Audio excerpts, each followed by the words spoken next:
പൊതുവേദിയിൽ നടൻ ആസിഫ് അലിയെ അപമാനിച്ച് സംഗീത സംവിധായകൻ രമേശ് നാരായണൻ ആസിഫ് അലി സമ്മാനിച്ച പുരസ്കാരം സ്വീകരിച്ചില്ല. പകരം പുരസ്കാരം വാങ്ങി സംവിധായകൻ ജയരാജിന് നൽകി. പിന്നീട് ജയരാജിൽ നിന്നും പുരസ്കാരം ഏറ്റുവാങ്ങി.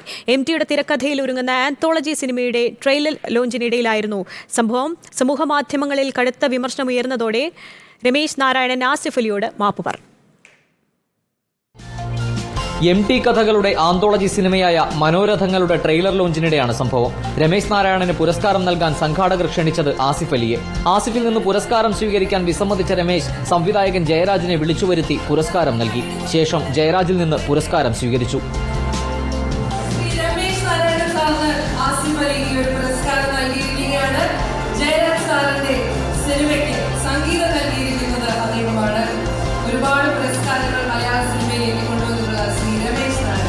സംഭവത്തിന്റെ ദൃശ്യം പ്രചരിച്ചതോടെ സമൂഹമാധ്യമങ്ങളിൽ കടുത്ത വിമർശനമുയർന്നു.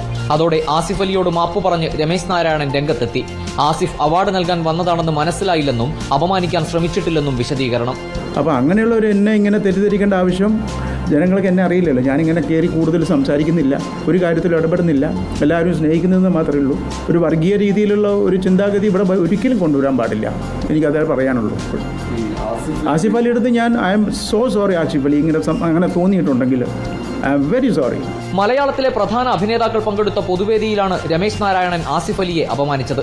സംഭവത്തിൽ ആസിഫ് അലിക്ക് ഐക്യദാർഢ്യമറിയിച്ച് നിരവധി പേർ രംഗത്തെത്തി. Reporter Ali Akbar Shah, in reporter, Kochi.